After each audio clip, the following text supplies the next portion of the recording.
1. I want to tell a story from when I was a child.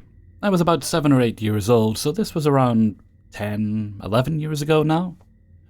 I was at school, as normal, nothing out of the ordinary happening, until lunchtime. Take into account being in year 3 or 4, and being curious, like I was into the weird and scary ghost stuff. I didn't mind it, it wouldn't bother me or scare me. This girl who I was friends with, Jessica, starts telling me about Bloody Mary, Scary Mary, and the Charlie challenge. This still scares me as an 18-year-old because of what happened. She explains it to me and I'm just like, okay. Looking kind of confused at her, I'm not gonna lie. She gets a tissue, the ones you dry your hands on, and draws a plus sign and then marks with a whiteboard pen in each section of this large plus sign. Yes, no, yes. She gets the pen that she used and then asked what you ask, and I hate saying it. Charlie, are you there? It wasn't windy. None of our mouths were near that pen, and I kid you not, it goes diagonally to yes, and I pooped myself. Of course I was quite scared, and I just said goodbye. I couldn't carry on, it was creeping me out so bad. I went to the toilet, and these toilets were creepy anyways. Apparently my primary school was a World War II hospital or something, which is creepy enough in and of itself. So if it's true, it might just explain why these toilets were the creepiest. I wasn't scared to go in, or in my own, until after this. Anyways, I was in the toilet doing my business, and take into account friend Jessica was doing Bloody Mary or Scary Mary, and I literally screamed, "Don't do that in here! I don't want to be in here, Jessica! Oh my god, stop!" She said it twice before she stopped. She left just as I was done, and she said she'd meet me outside. The doors close, and the lights turn off. Of course I was scared, so I quickly pulled my stuff up and ran so quickly that I wanted to cry. Nothing else happened that day with me and Jessica. My parents picked me up from school. I didn't speak of it because I was scared and trying to keep my mind off of it. I wasn't concerned about anything because I tried not believing it. I started feeling sick after tea, so at that time, I shared bunk beds with my sister, so I climbed up the ladder and tried wrapping up and going to sleep. I would usually put my whole body under the cover, but leave myself like a little air hole, so I didn't suffocate, and I go to sleep. It's around 2 or 3 a.m. by now, and I woke up, nothing abnormal, or so I thought. This is where it gets kind of blurry, but I remember hearing absolutely nothing. But then what sounded like banging on the door. No one was awake, because I'd be able to hear my parents chatting or whatever they do downstairs. It was strange as well because I could hear banging, but Diesel, our dog, wasn't barking. I had a million thoughts, trying not to cry, trying not to move at all in case there was some demon. Kinda funny when I put it like that, but I was so scared. It would stop and start again, stop, start, until it stopped completely, and I swear I heard someone whisper my name. All I heard was, Jessica. It sounded like a whisper. I didn't say a word. I stayed under my covers for the rest of the night. I got back to sleep, and I didn't tell my parents about it because I was so scared and I just wanted to forget about everything. This happened at my mum's house. I still live here at the moment. This house is still so creepy, and there's many things that have happened here. And I still refuse to be in this house on my own because of everything that I've heard and everything that's happened. Another thing, I also refuse to live alone, not only because of mental health, but I've been at my boyfriend's uncle's house while they were on holiday. I had permission to stay with my boyfriend to help look after the house. My boyfriend was going to college, gave me a kiss, told me he loved me and posted the keys back through the door so I could go back to my parents that day. I went back to sleep until about 11 a.m., called my mum, and I kid you not, someone ran past the living room door. I told my boyfriend's uncle's girlfriend about it, and she said there's a ghost man or shadow man in their house. I'm pretty sure it was something along those lines. She was scared as she told me this, and I haven't been there since. To be frank, I haven't, because I'll only go around with my boyfriend. Also, while we were staying, I almost forgot to mention this. The first night we slept on the sofa. I woke up around 3 or 4 a.m. to banging like someone was trying to stab holes in those microwave meals. I hid myself and tried reaching for my boyfriend's hand, but he wasn't there. I asked him about it, and he said he wasn't in the kitchen, he went to the toilet. This messed with me for the whole week, and said maybe I had sleep paralysis again. I've had it at his before. It was scary and weird. Does anyone have an explanation? 2. I was at a building, the doctor's office, sitting outside in the smoking section. It's the perfect spot to see inside a building, as all doors and windows are clear. You can completely see through to the other side of the building, so in this way, it's very easy to see people coming and going from either side of the building. While outside smoking, I happened to look up as I saw a lady leaving. No, I never saw the full face, and because of that is why I keep telling myself it was just someone who looked similar. From what I saw, she looked exactly like me, though. The difference was that her hair was longer, which ironically looks just like mine, except I recently cut it. She also had a sweater that I have never seen anyone own nor wear. I wasn't wearing it that day, but that lady who looked like me was wearing that exact same sweater. I even remember contemplating wearing it that very day. I honestly was caught off guard that I sat in a state of shock for several seconds, maybe even a good minute, trying to tell myself to get up and go to the other side to see who that lady was. Or meet her or something. But I had the funniest feeling that even if I ran with all my might, she would be gone by the time I turned the corner outside. I kept my eyes locked for several more minutes. She was already gone, walked towards the parking lot area. I stared, waiting to see a car drive by the parking lot on the other side. It was my way of confirming to myself that it was just another person, nothing really weird. Maybe someone going on lunch break, you know? I sat for half an hour watching, never saw her, never saw a vehicle drive by that could be her, nothing. Now, I wasn't going to post this, but after last night it's gotten me more paranoid. My husband and I had our date night, kids with his parents for the night, and we were just drinking and watching One Piece on Netflix at home. At some point in my drunk state, I went to take my dogs outside to the bathroom. I waited until they came in, dogs ran into the living room with my hubby, and I decided to lay down in the laundry room. On floor. What's weird is that when I came back, my husband swore I went to the bathroom and came from that direction. It started me giggling, thinking he was pulling my leg or something, and I said, "No, I just brought the dogs in. I was laying down in the laundry room for a few minutes." We both end up going through our camera footage, as we have cams on the outside of the home. Ironically, there is video of me going and coming from the bathroom area, but it did not capture me going to the laundry room. And there was an extra recording of nothing, which I said was when I was on the floor. Unfortunately, you do not see nor hear me, but my husband said I was in the room with him, and I said that was the time I was in the laundry room. We even see where the dogs come running in. It freaked us out, and we kept trying to figure out the time frame of everything, thinking maybe I drank more than I thought and I'm getting time mixed up.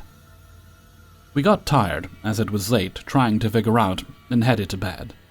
As we did, both of our dogs went off barking in the living room and near the front door. The only time they do this is if someone is walking up on our property. My pet is very good at knowing someone came onto the land before they even get to the driveway, so naturally I run to the door, and my husband comes up behind me. And we go out to the porch, and there is nothing there. It was freaky because she never barks unless there actually was someone there or trying to talk to you. We actually caught someone trying to jump our fence once thanks to her. My husband caught them as they were walking towards it because of her notifying us. We ended up locking everything up and went to bed, only for it to happen again. Just as we lay down in bed, both dogs go and run off to the front door. This time, my husband gets his gun and goes outside walking with the dogs. One was just searching and sniffing, and our pit kept standing still by the door, as if guarding it and giving gruffs under her breath. As if saying, "I know you're out there. She kept looking for something or someone, but never took off. We found nothing, neither did the dogs.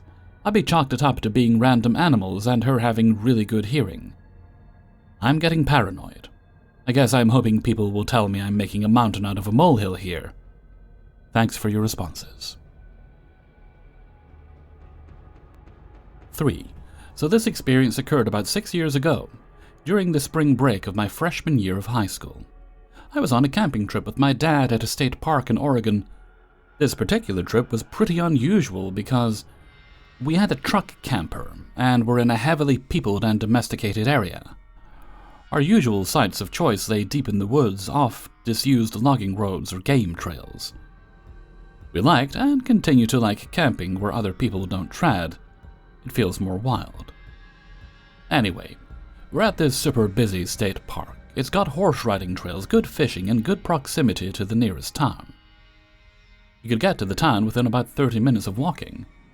The park was on a river, and you just had to follow a trail along that river to get to a bridge that led to town. You could get on the trail with a car, but you'd have to do it from the other end, as the entry point near the park was blocked by a gate. There were houses along the trail. So me and my dad get there and decide to explore this trail by walking to get groceries in town. The day we get there, we set up our camper and begin to walk on the trail. The first thing we noticed, about 5 minutes in, was just how eerie the houses were. I'm talking real Winchester House stuff, like Resident Evil 7 type stuff. Pretty much every house looked like it had been built piecemeal on top of itself. A couple had these weird loudspeaker setups, and more than a few were lit up exclusively by Christmas lights hanging from animal bones. It sounds almost overly, comically creepy, but that's how it was. About halfway down the trail, we come across a property that lies in a clearing alongside a bend in the trail. It's a very large property in a very large clearing, one small ranch-style home surrounded by a wooden fence, and in the center, a picnic table. Scattered across the edges of the wooden fence were, weirdly enough, shipping containers, like the metal kind, the kind you ship on semi-trucks and commercial liners. The entire area enclosed by this fence is positively filled to bursting with a ton of incredibly loud animals. There's several goats, a horse, many chickens, a rooster, a couple of pigs, and 2 pit bulls. I remember the dogs very vividly because one of them was dragging his hind legs behind it. You know how some breeds of dog will pinch their spine when they jump down from heights too many times, and it paralyzes them? That's exactly what had happened to that dog. And he sprinted up to me and my dad and barked at us. So, this walk goes fine. We go into town and get some groceries, and the walk back goes smoothly. But the next day, we realize that we have forgotten a couple of minor grocery items, and making the weird walk again sounded appealing. So we decided to head back into town again. But this time, when we reached the large property in that clearing, it was completely empty, and dead silent. Anybody who's ever been around animals, especially chickens, will tell you that they're rarely ever that quiet, and definitely not during the day. Plus, again, the yard was empty. Except for an object that was sitting on top of that picnic table.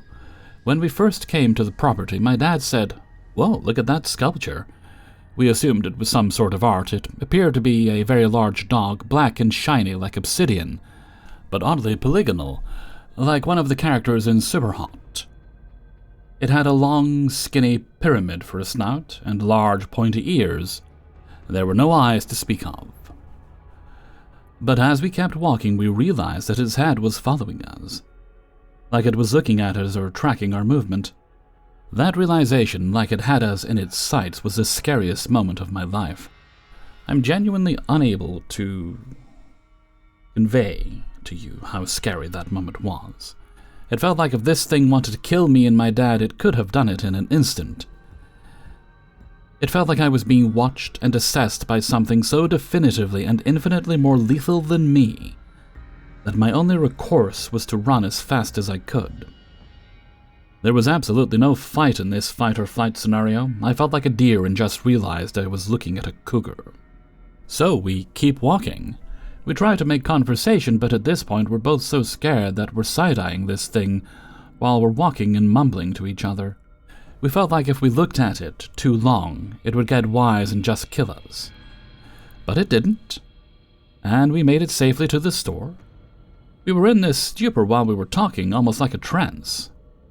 When we passed that property on our way back, though, it was completely filled with those animals again.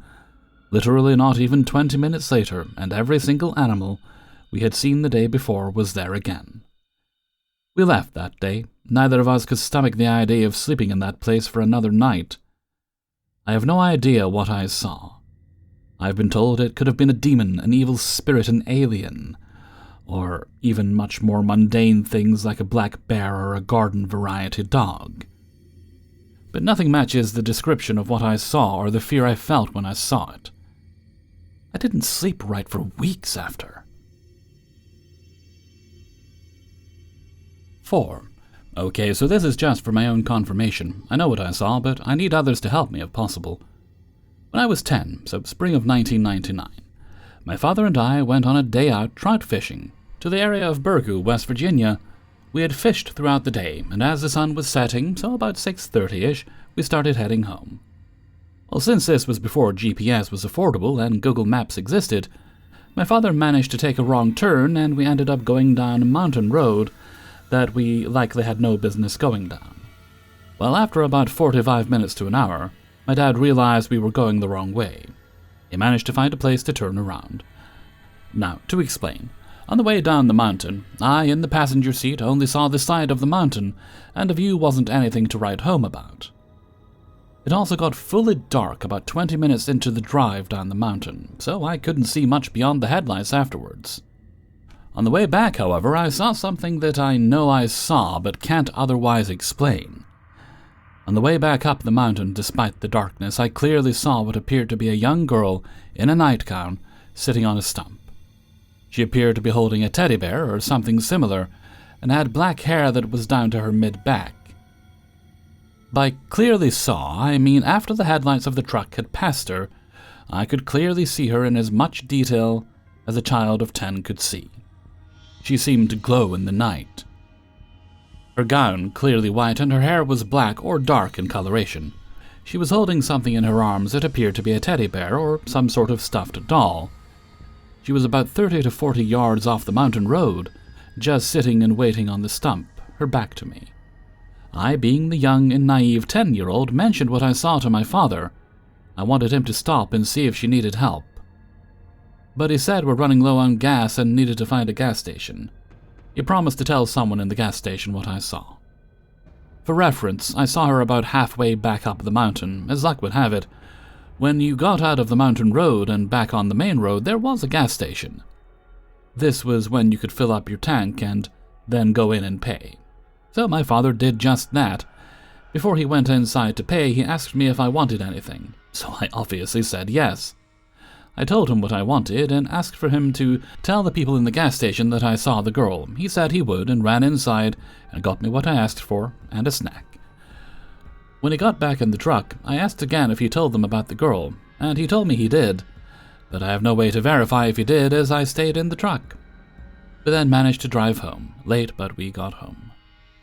To this day, I don't know exactly what I saw, but I know I saw a girl in a white nightgown sitting on a stump. I, for a bit, after I got more experienced with paranormal events, thought I saw a black-eyed child, but no, I don't think that's what I saw. I've researched the area we were in. Not a lot of information is available outside of public records. No mentions of unexpected or sudden deaths involving children in that specific area before our trip. I was also unable to find any missing children reports for that area that fit the rough description I had. In the early days of the internet, I had managed to remember the rough area we were and tried to research, but information was scant at best. Since then, I have forgotten the exact area we were.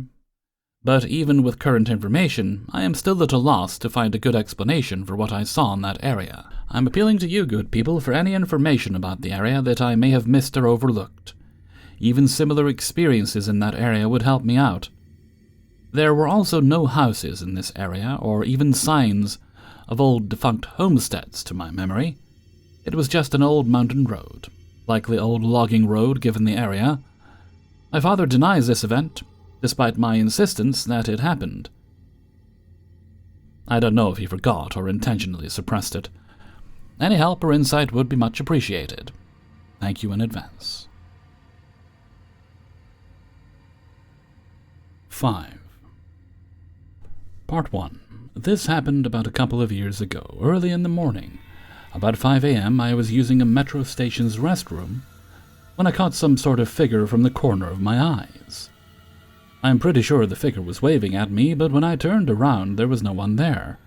So I jokingly say out loud something like, "If that was really someone, then let's make a deal. If my commute from work to home is smoother just for the following month, I will perform patidana, Buddhist belief of transferring or sharing merits to be departed, for you." Surprisingly, the following month traffic and commute went really smooth. I always found a parking spot no matter how late I was to the station's parking, and the train I got on was always the one that wasn't packed. After that month, I performed the patidana as promised and everything went back to normal. Sucky traffic and commute. Part 2. Time went by until late January to early February. I had to work overtime until about 11 p.m. My office is a somewhat old building, about 35 to 40 years old, with renovation from time to time. It was a restroom again. My office's restroom urinal is the sensor type with no auto-flushing. I know because I worked with the renovation team. As I was doing my business at the urinal, the next one started flushing all of a sudden. I think of what happened before, and my intrusive thought got a hold of me, which I said, "If you are really here, do the sink too." And the sink next to the one I washed my hands in turned on, also a sensor, and I didn't walk past that sink. It's in another direction. Then I made the deal again, same thing, commuting and traffic stuff. But this time I forgot about it after a month, until May, which is summer where I live. In my apartment, I woke up one night sweating a lot. When I look at my AC's remote, which is hung on a wall opposite my bed, it was set to fan-only mode, not cooling mode. I was a bit confused, but didn't pay any attention. I made sure that no timer is set on the remote, turned the cooling mode back on, and went back to sleep. The following night it got worse. I experienced something like a sleep paralysis for the first time. I woke up half asleep and felt like something was using a finger to write something on my palm, but I couldn't interpret what he, she, they, it, whatever was writing. When I came to, I sprang myself up as hard as I could. One of the local beliefs is that if you're haunted in your sleep, you must gather all your strength and try to get up, as hard and as fast as you can. My AC was set to fan mode again. The next day, I talked with my friend over the phone about what happened, and he told me that I might have forgotten the promise. I told him that it was more likely that the sensor might have glitched. Everything seemed normal so far, which he suddenly interrupted me. "Why would you call what happened the last couple of nights normal?" Then I realized. So this time I went to a temple, told a monk about my situation, and he helped me in performing a greater patidana. Everything has really been back to normal since then, but now I wear a blessed necklace the monk gave me all the time. Hey everybody, Hellfreezer here, and thank you very much for listening to Paranormal Stories, episode 389. And thank you very much to everybody who allowed me to use their stories in this video. Before you go, hit the like button and share the video with friends and family. If you'd like early access to the videos, then support me on my Patreon page by clicking on the link in the description. You can do that for as little as $1 or more a month. Also linked in the description is my Discord server, as well as my merchandise store on Teespring. And if you'd like to leave a tip for today's video, you can do that by clicking on the heart with a $sign underneath the video. And while it is not required, I do very much appreciate it. Right, no other business today, so let's move along to Hellfreezer's question of the day. And today's question is, have you ever seen a remake that's better in your opinion than the original? I'm thinking specifically my answer would be I think the Westworld TV show is better than the movie, although I did enjoy the movie, and I still enjoy the movie. I just enjoyed the TV show more, and I wish they'd gotten to finish that story. Or, as it's paranormal, maybe there's a horror movie where you think the remake is better than the original. Like, I think Jeff Goldblum's The Fly is better than the Vincent Price one, which is a scandalous thing to say. It's Vincent Price. I mean, Vincent Price is better than Jeff Goldblum, but we're not playing that. But the movie is better. And I'd say that John Carpenter's The Thing is better than the older version, The Thing from Another World. Let me know what you think in a comment below. And before we go, let's take a look at the answer of the day from a previous video. And this one comes from Paranormal Stories 387 and is about pointless school assignments, I believe. And today's answer comes from M. Lee. It wasn't my assignment, but one I helped my brother on. He asked me if I could write him a report on shoes. He needed a 5-page paper and only gave me a starting paragraph. It was due that coming Monday, and he gave me the work on Saturday. That was the most boring paper I've ever worked on. Thank you very much for your answer, M. Lee. And with that, we're going to head off for now. So until next time, thank you very much for listening, and take very good care of yourself.